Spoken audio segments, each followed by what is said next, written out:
All right, well, hello everyone. Glad to see all of you here. Good to see all of you again in the same room. It's been a while for me. I do want to take a few minutes here and just do a quick introduction. What we're going to cover tonight is why YoLink, um, what is YoLink, how the system works, and what it will do for you. Unfortunately, we won't be able to cover the setup portion for your personal system because that, as Michael alluded to, is going under an upgrade. They're going from Radius 1.0 to Radius 2.0, and that's happening as we speak. They're actually updating the system right now. So we're pretty excited. That's going to address a number of the issues that I sent up to them. As I was installing the system, I ran into some things that were not user-friendly, some things that didn't work well, but I sent that up to the CEO and they brought out version 2.0. So we're excited to see what kind of issues that addresses.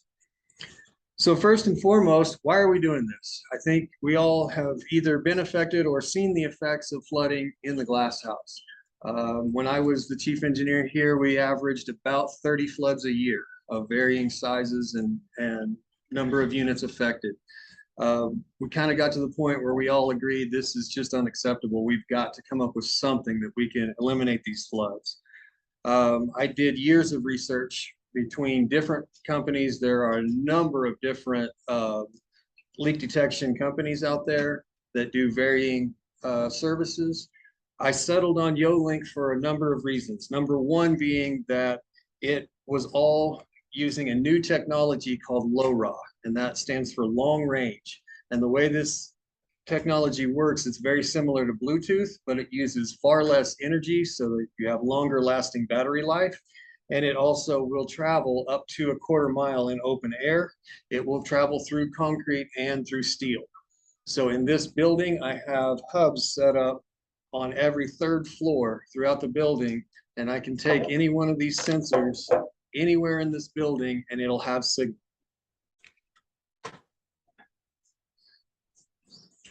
So the way this system works is it is a home automation system.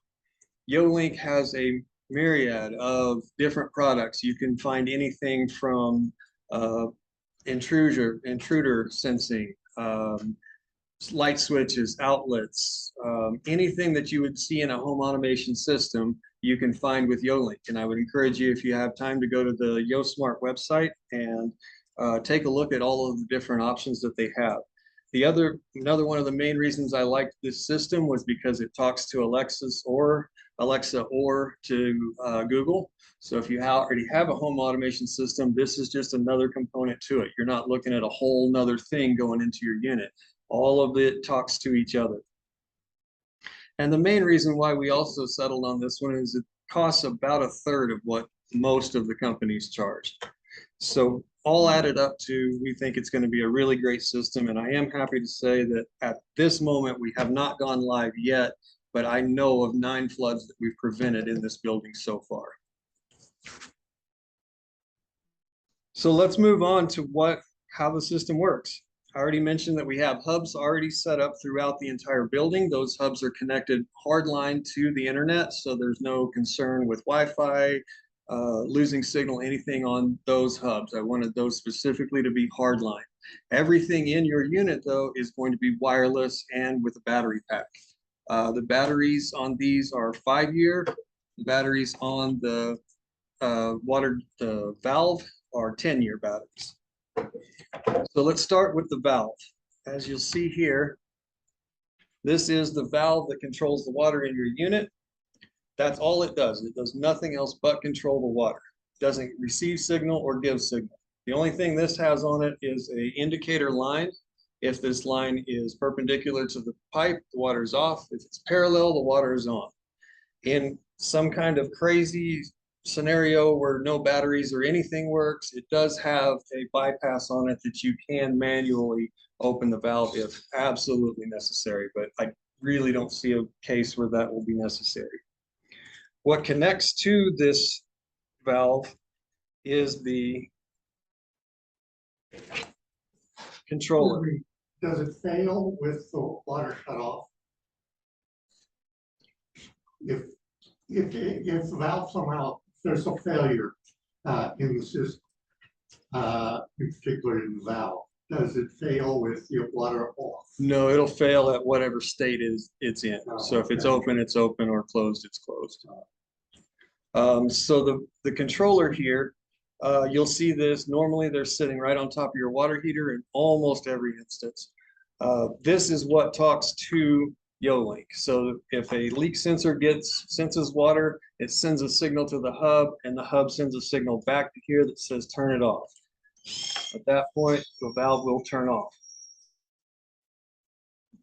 You have the option of logging into the radius on the computer, and you can turn it about the water back on that way, or you can simply push the silver button and that turns the water back on. The same button will also turn the water off if you need to turn the water off to your unit. You just push the button, the water's off. Or we can use that instead of, like, I have a yellow candle. Is where you use that once this is operational? Short answer is yes. The long answer to that is I wouldn't do that. If you're going out of town for an extended time, I would still use that yellow handle. The reason for that being is your water meter is between that yellow handle and this valve. We have had a flood in this building in the last year that was caused by the water meter. So I would still recommend use that yellow handle to turn off the water. He's referring to this yellow handle right here. Every single unit has it. You turn that handle perpendicular to the pipe, the water's off. Parallel, the water is on. If you're going out of town for an extended period of time, I still recommend use that handle. All right, moving on. Is there any questions so far on that? Extended period of time, do you think someone can turn it off? A couple days or a week or what do you think? I would week minimum. A week minimum? Yeah, I mean, a couple days. We're talking the leak that happened from that water meter. It was a steady drip. So this particular person was gone for almost a year, and so it caused major damage from just that drip. But again, we're not talking about a big gushing water. I mean, feel free to use this valve if you're talking about a week or two.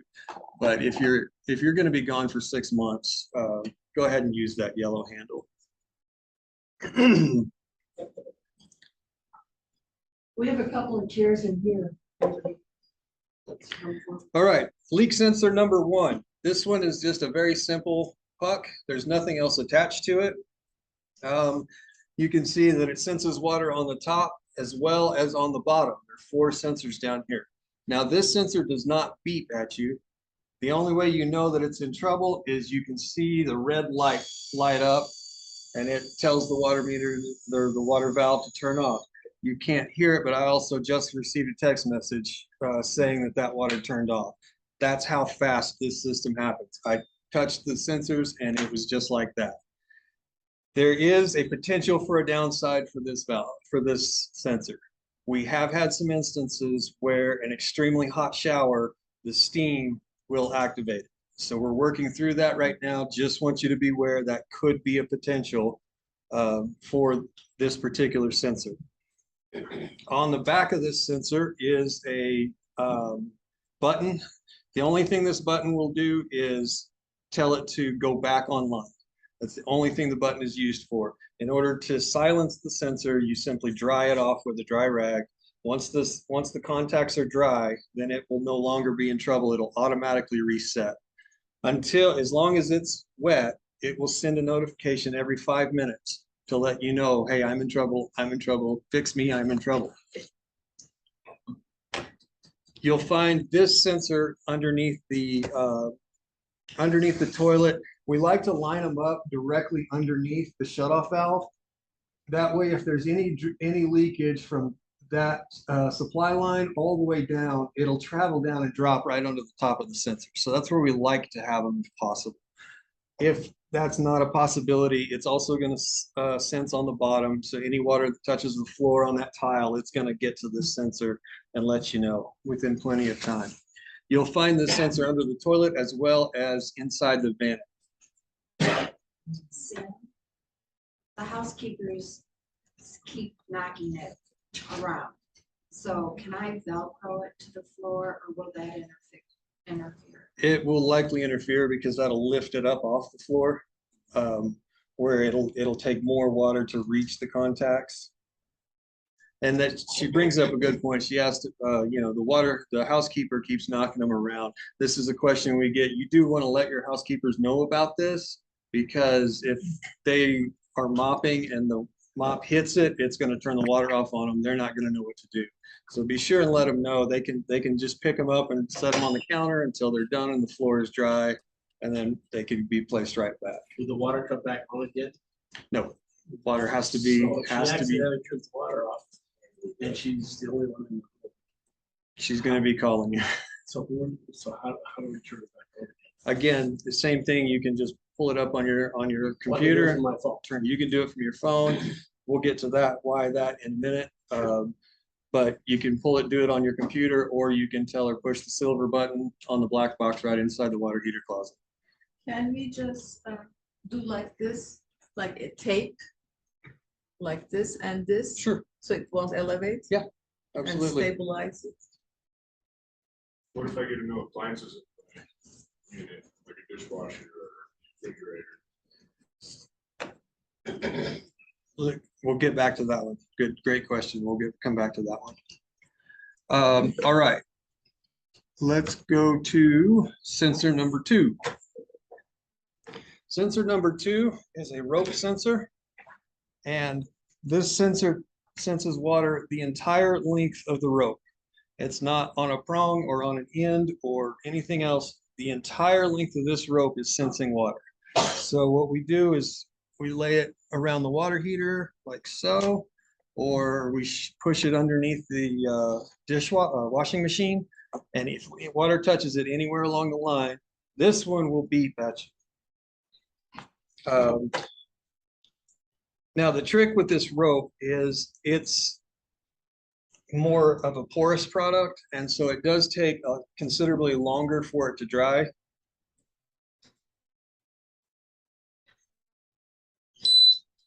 So that's the sound you're going to hear. It will continue to do that until this sensor is dry. It's going to drive you bonkers.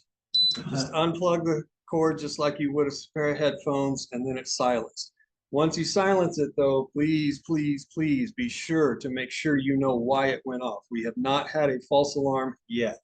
So we have to know some amount of water, and it literally takes one drop of water.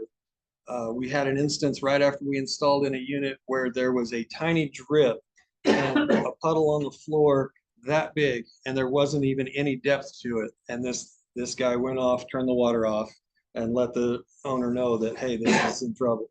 So we don't anticipate ever having a false alarm. Now, what can happen is in a lot of units in the summertime, the line sets that are running from the air conditioners down through your closet, you'll see a whole bunch of black pipes back there. Sometimes those will get condensation buildup on them, and they'll drip a little bit.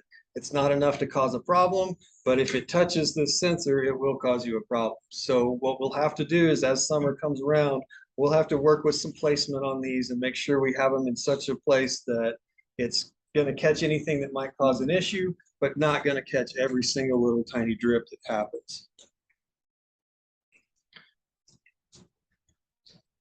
So I think it was one of those that when they came around putting those in, stuck the cord down the drain pipe. That one's coming next. Washing.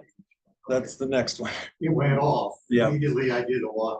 Okay, I'll talk about that, cover that one here in just a second. You'll find this sensor underneath the kitchen sink. It runs under the kitchen sink and then underneath the dishwasher.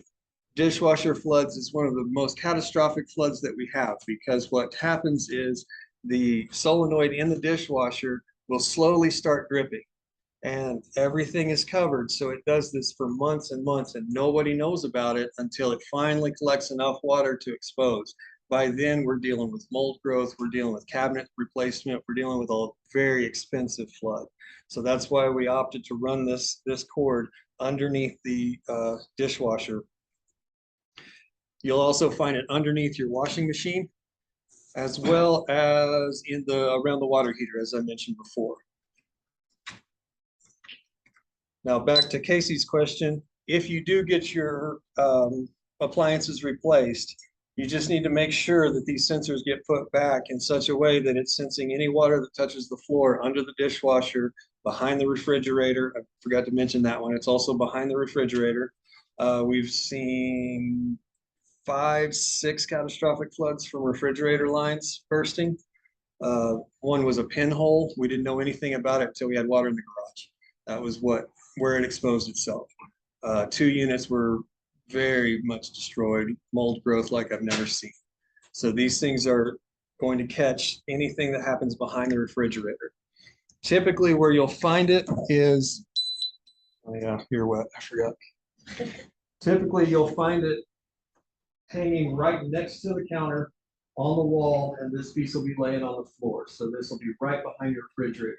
Now, some of you have upgraded your refrigerators and have built-ins. In those cases, you'll find it, if you just take the front cover off of the fridge, we were able to tuck it in back inside there. If you need any, so if you're having a remodel done and you're needing assistance with replacing these, feel free to reach out to S&S and we can help you out with that. Thank you.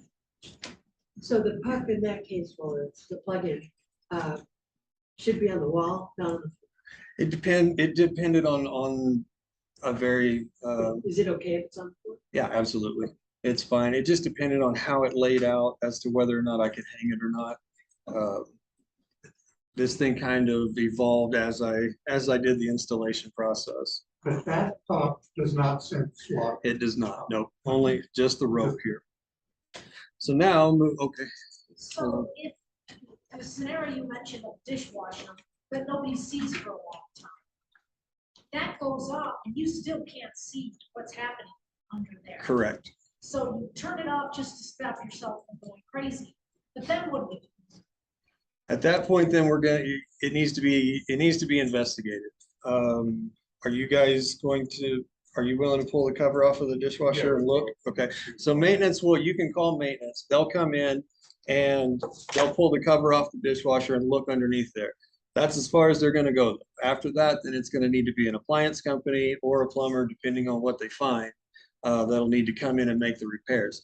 This kind of thing does not need to be called in at 3 o'clock in the morning because the water is gonna be off, so no more water is gonna go. We're also talking about a pretty small drip, so we're not talking about a huge amount of damage in one night. So that's something to keep in mind when your sensors are beeping and you take a look, you look around, I don't see anything.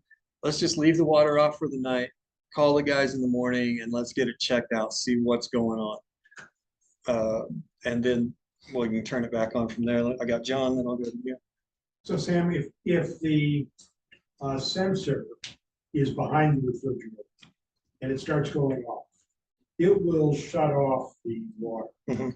Will the beeping stop at that point? It will not. So if it's beeping and you decide it's not a serious problem, how do you stop the beeping if it's behind the refrigerator? It's hung in such a place that you can easily just reach over and grab it and unplug the cord.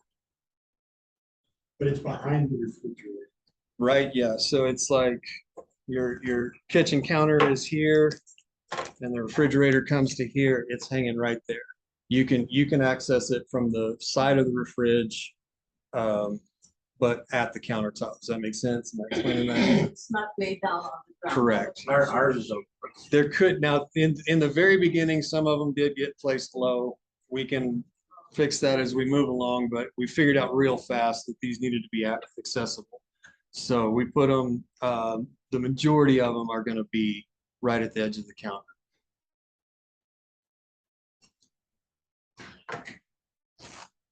Like I said, this thing evolved as we continue. All right, leak sensor number 3.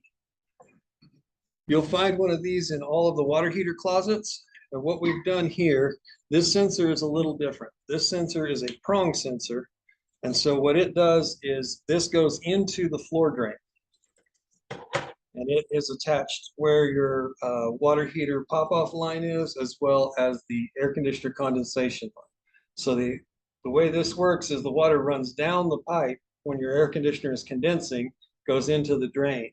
We've seen a number of times where that drain will get clogged, and then that water backs up and starts spreading out. There are some stacks that that floor drain is not accessible. And so it's all the way in the very back corner of the water heater closet. You can't even see it. So we've had a flood that took out 2 units, same thing. It had backed up and spread between the 2 units, and it was literally months before anybody knew anything about it. This will go into the drain. If that water backs up, it's going to back all the way up to the sensor. And I can't quite reach it. Anyway, it does the same thing as sensor 2 and just beeps. Now, the cool thing about this one is as soon as the water's not on it anymore, it's done. It doesn't take any time at all for it to dry. A quick wipe off and this thing's not going to beep at you anymore. One of the issues that we ran into when we did this process, what I wanted to do was have this in the washer drain so that same thing, if a washer drain backs up, it hits that, turns the water off. Unfortunately, the new washers, the high efficiency washers, they create so much steam that steam came up and hit the sensor and it started beeping. Had we been online, every time that happened, the water would have turned off, your clothes would have still had soap in them. Not a good situation. So what we've done is we make an attempt to pull this up to the very top so that it's just barely in that drain. We've had some success with that. For those of you that doesn't work, you're just going to have to pull it out. You still have the leak sensor underneath the washer, so you're still protected. This was just an extra layer that I was hoping to have. And it does work in some units. So it may not work in yours, but there are a number of units where this sensor is actually working. With the washing machine, I remember one day there were beeps and one of you came. It was a white piece plugged into the outlet. And they pulled that and just plugged my washing machine. And I forgot about it since then. Am I supposed to do anything with that? I'm covering that one next. Okay. Let's see. Oh, one thing I will say is this is also another thing that evolved as we did the process. The first few units we didn't make this accessible, and so that was a very irritating situation where this thing's beeping, it won't shut up, and you can't access it. We stopped that very quickly, and so most of you have this where it is accessible, and we've even gotten to the point where if it was just a really tight closet, as some of you have, we just didn't even put it in, because so if you don't see this, that's why. If it's just too tight, it just wasn't worth the extra hassle. It's kind of a risk reward thing. You know, the reward was not, we still have the one on the floor. The reward of this just didn't add up if you couldn't access it and you're sitting there listening to this thing beep all night. All right. So this was the other application that went along with the washer drain line. So the thought process was that, well, if the washer is dumping and the drain's backing up, it doesn't matter how much we sense it, it's going to keep dumping until it's done. That can be up to 10 gallons of water. So what we've attempted to do in that case was we installed this device. And what it does is the washing machine plugs into here. Again, this doesn't work on every machine. Some of them are wired for 220 volts. This is a 110 volt outlet. And so some washers it worked and some it doesn't. But the way it's set up is the washer plugs into here. If any of the sensors detect water, it will automatically turn this device off. And so now, instead of that washer finishing its dump, it kills the power and everything stops. The unfortunate part of it is that I can't separate it out to just this one sensor. So if any of the sensors go off, it's going to turn this washer box off.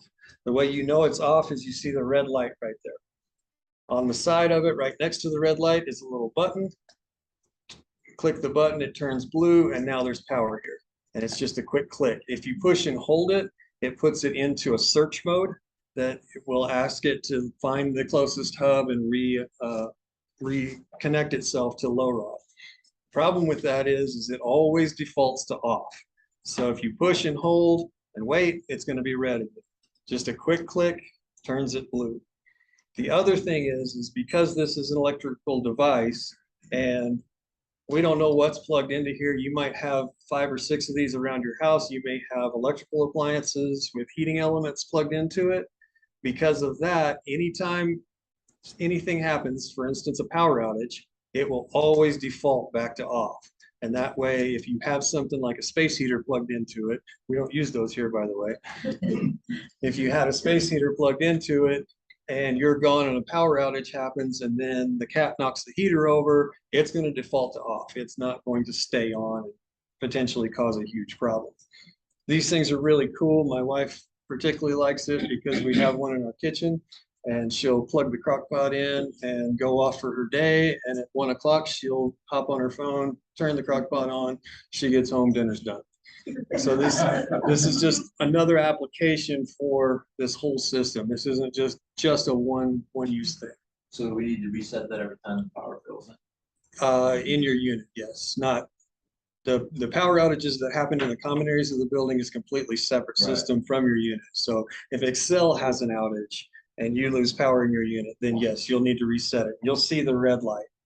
And then, like I said, just a quick click and it's back on. Can I reset it from my phone? You can. So when the red light happens, though, does that mean you need to get somebody out? No, to not look at it, or necessarily. what is it telling us when the red light is on? It basically just says there was an interruption in power. Oh, it's just a power. Yeah, because if a leak sensor caused it to go off, Yeah. then your water's also off. Okay. So you don't have to worry about, if only this is off, but your water's still on, it was most likely an interruption in power. We had that once. I think the whole building had a surge thing and a bunch of us could not use our washing. Yes, We were all into this. I got about 45 calls in an hour. Yeah.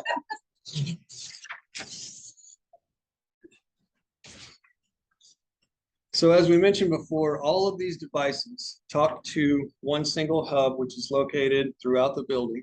Not one single hub, multiple hubs located throughout the building. What the hub does is it receives the information and then sends out the commands based on a preset determination. So I go into the system and I tell the hub what I want it to do. I have it separated out into groups of 1 unit per group. So when you go to log in, you'll see your unit and only your unit. For those of you that own multiple units, we can set you up so that off the one page, you can see all your units. Basically, the hub simply tells the valve turn on, turn off, or turn off. It doesn't tell it to turn on. It tells the valve to turn off. It tells the outlet to turn off. And it also will immediately send you out an email and a text message. As you noticed, when I turned the water off with a sensor here, instantly I had a text come to my phone saying unit leak. You can set that up as we get a little farther along. You can set it up to say whatever you want. It will tell you, at least with Apple, I'm not sure about Android, but with Apple, it will tell you the location of the leak, where the leak was sensed. Yes. If the device does not connect to the hub, should we call the front desk? If the device isn't connected, that's where you just push the button. And then it'll reconnect itself to the device. And you'll be able to see that on your dashboard. Once you're set up with that, you'll be able to see all of the devices, what their signal strength is, what their battery strength is, and what their state is. So either in alarm or not in alarm, open or closed, depending on the type of device. So where we are today is we are just waiting for them to upgrade to the 2.0. As soon as that happens, which should be this week, then we'll move forward to the next step of getting all of you guys signed up with the system. Basically what that will look like is I'll send you an invite. You'll go in, you'll see the invite will look like spam, so just be ready for it. It's going to come from YoSmart, and it will have my name, Sam Hines, will be on the email, so you'll know that it came from the right place. It'll ask you to create an account. and you'll create the account. And as soon as you create the account, you'll be able to see your unit. You won't be able to do anything with it, but you'll be able to see it. Once we've gotten that far, then I'll go in on the back side and I'll set it up to where it sends you the email, the text, and you're welcome to, at that point, play around with it, see what you want to do. You can change what numbers it goes to, who receives the notifications. At this point, we will set it up to where each owner will receive an email and a text notification. If you have a renter, you can simply click share and share that with the owner, or with the renter, I'm sorry. They'll get the same email you got, they'll set up an account, and now they can see what's going on in your unit. And I highly recommend that, just because it's gonna be a lot faster response than if you're hanging out at the beach in Mexico and they're here in your unit. So Sam, that hasn't happened yet. That hasn't happened yet. That's So coming alerts up. we have are, those wouldn't have come across the email and text yet. Not for 99%. I do have, about 5-6 beta test units going on. Paul's one of them, Rhonda's one. That we're just doing some beta testing just to kind of work through all of the questions that we're going to run into, things like that. So for the majority of you, no, you won't receive notifications at this moment.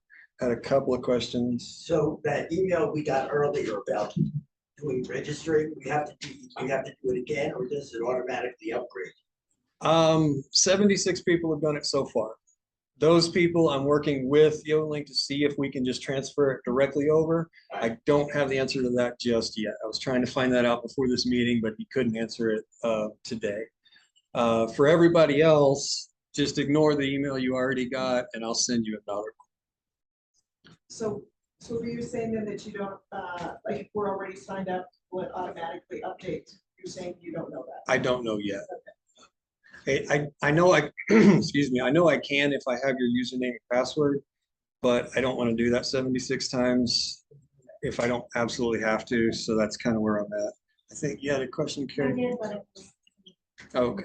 You mentioned we will receive an email and maybe share with someone else. Will you or the building receive too? We will not, because Like if there's emergency flooding? so the building will respond to a flood. You're going to need to call it into the front desk. Only if I call. Correct. If I'm in a plane for 17 hours, which I am a lot. Unfortunately, so the reason for that being is when I went live, so I'm live on my side, and I'm receiving about 250 notifications an hour from the system. I've got over 4,000 different devices. I'm receiving a lot of notifications as we're still settling this thing in. Once we saw that, it was determined very quickly by the board and management that, hey, we would literally have to hire a dedicated person to just monitor that. It's not what we're in the business for. But obviously we can share that with anyone, right? Sure. So if we have someone that we want to be our backup, the second person, whatever, we share that with them and they're able to get that information. Right. It just can't be the front desk and now if you have a leak going on in your unit, you can always reach out to SNS. We're happy to respond and take a look, see what needs to be fixed, anything like that. Carrie? So Sam, I understood you correctly, if someone just disables it because they don't understand it, they didn't watch the video or whatever, there's no fail safe, like nobody in the building gets that notification to follow up to make sure there's no issue, or? No one gets notified, but there is a fail safe. It's going to turn their water off. Okay. I mean, that's So it's about only- as good a fail it's only safe as we can do. components. Yeah, I mean, that's true. But I mean, it was the same thing with the water cop system too. I mean, we'd go into units and see the sensors pulled up off the floor. Unfortunately, I'm good, but I just can't fix stupid yet. I'm working on that one. Yes, sir. So my installation is not complete yet. Yes. Is it gonna go live for everybody else for all the installations or in? Yes, it will. It'll go live. It can go live at any point. At any point in time, this can be You can add devices or you can take away devices. Like this doesn't have to stop just with what we're doing here as the builder. I mean, if you want to put in some light switches that you can control lights in your unit off of the same system, that all will just add in and compound. Now, there are probably, I'd say about 20 units right now that we're in the midst of finishing up installation. Some of them are under construction, so we can't get in. A couple of them, case in point, that one is we're going to have to cut pipes and do a whole bunch of extra work that we didn't anticipate on the front side. Most of these units, we just took the old valve out, popped a new one in, and we were done. We ran into some problems kind of on the corner units that it's really tight, much tighter in there than most of them. So I have to take the water heaters apart. I just got Paul's done. It was kind of the same thing. So we're working through those now as fast as we can. I anticipate, I wouldn't think more than 2 more weeks and we should be 100% installed, unless you're under construction, and I'm just waiting on that. Any other questions on that?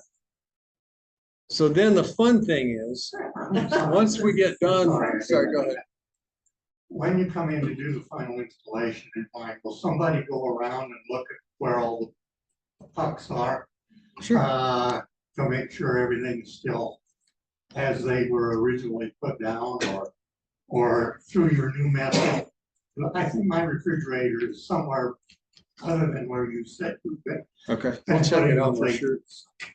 Yeah, we'll definitely check it out for you. We'll check that out. Okay. Cool. So final step on this system, and this is going to be completely up to you if you want it or not. We will develop a instruction for it as soon as we can, but there's also an app that goes along with it. And this is the app that I have set up for my house. And what's cool about the app is you don't have to go on your computer. You can go right on your phone. So I can turn the water off at my house. Probably better not do that. I can turn off a number of outlets. Now, most of you know I live out on a ranch. So I have 36 acres and I have these things scattered all over the place. So when I look at the weather and it's down at 32 degrees, I click a button here and all of a sudden I've got heat going to my chicken pens. I've got sensors that are telling me if my water tanks are getting empty. I have sensors that tell me if they're overflowing. You know, the life of this thing just keeps going and keeps getting better and better. Well, you can download the app. The app is also really cool. I wish John Appleton was here. He has the app as well. The app is very simple. Once you get the setup done, then you can share it. And whatever you share just transfers right to the next person. So the initial setup is a little bit tricky. It's kind of a pain. You have to scan in each QR code for each device, assign what room you want it in, how you want it to work, what actions you want it to take. But once that's done, then it's just a breeze from then on. You just transfer it to whoever you want to, especially for those of you with rental units, because then it makes it much simpler for your tenants to be able to have it right there at their fingertips. It sends a notification right from the app to let you know if something's in trouble. And yeah, it's just a really cool app once you get through the initial setup. That'll be phase 3. That'll be coming down the line. But for now, we're going to get through phase 2 and get everybody connected as soon as possible. Is that YoLink? Is that the name of the app? Yes. Yeah, YoLink. And you can, if you want to jump the gun and go ahead and download the app and set it up, you can do that. Just let me know and I will send you an email that has all of the QR codes printed out with their locations and what devices they are. You don't have to go do an egg hunt around your unit to find all the devices. You can just sit there and scan them right in. Once you get your system on Radius on the computer, you'll also be able to send yourself that same email. Any other questions? Mark. Sam, grabs 9 flood saves. Any idea how much that costs or how much you save? Not really. I know one was a dishwasher that would have been devastating. Man, I can't even think all the different ones we've had. A couple of them, I know for sure a couple of them would have been catastrophic. I know a number of them would have just been, minor. But yeah, several, at least 3 I know of would have been catastrophic. And are you keeping, is anybody keeping a database of current causes? So if we look Are at we- later on to see, what units, what's the common failures, the difference. Yeah, we've been tracking the ones that we have, so. Yeah, root cause analysis, figure out what's the, how to fix it. Just got a lot of data coming in. So it's- Exactly, yeah. Yeah. Michael's the data guy. Yeah, sorry, I was late, but, I think you might have answered this already, but did you, is on the video it shows exactly where the pots to be? Because like they already moved, I had other things, and I wanna make sure that they're in the right location from when you came to set it up on and is it in this video? Like, where do they exactly, have to be? Because I know a lot of residents have already moved things and there was other water damage in my place, and so I moved it and I placed it back, but if I have the app, will it show me what I wanted to do exactly? Not on the app, but Casey and I are working together to produce just a 1-page document that just has a picture of where each device needs to be. And my recommendation would be put it on a magnet right on your air handler. And that way everybody knows where it's at. It's easy to get to, and you can just use it as a cheat sheet. Oh yeah, that one goes there. We're gonna try to keep it as condensed as possible. I'd like for it maybe front and back, but I want to try to keep it to a 1-page document if we possibly can. Sam, I'm not sure I understood, so it's a clarifying question. Did you say that if there was something happening and the leaking water from the refrigerator, whatever your appliance is, that when it senses it and this system is up and running, it turns the valve off? It does. Okay, I wanted to make sure I was. Yep, it will automatically turn the valve off. It's automatically going to turn the washing machine off, and it's going to send out an email and a text message. I just wanted to make sure. Lance?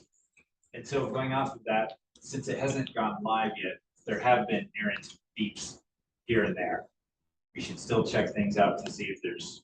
100%. It's just not automatically. Correct.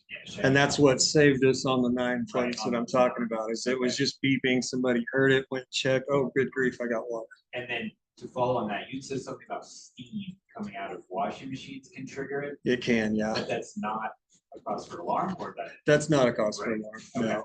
Now, would that be the one where it just beeps for a second, and goes away? Because it sounds like some of these others keep beeping until you drive them off.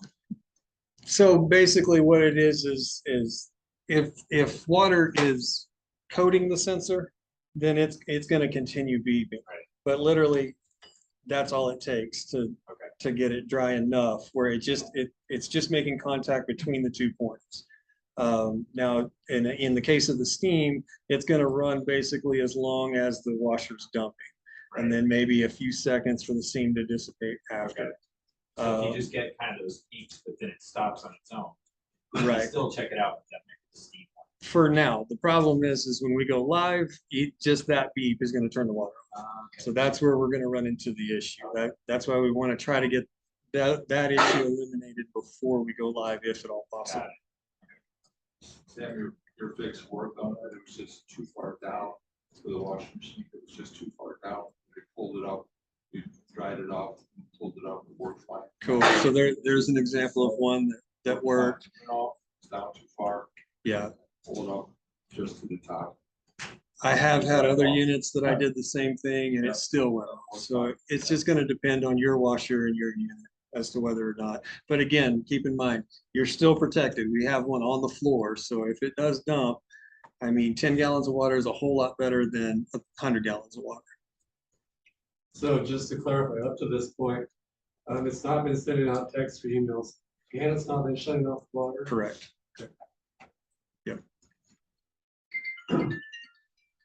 You can turn the water back on manually. Yep.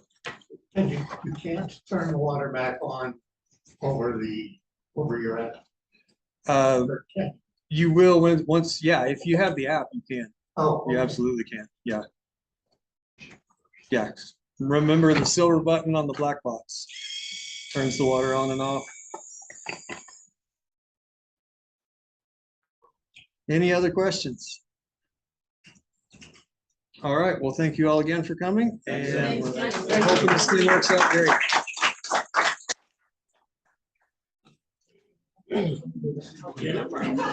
So want to be in now, go make that dinner.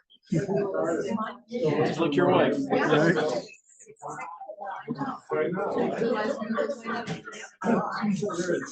Every year you have one of these. Sorry, Let me stop this recording.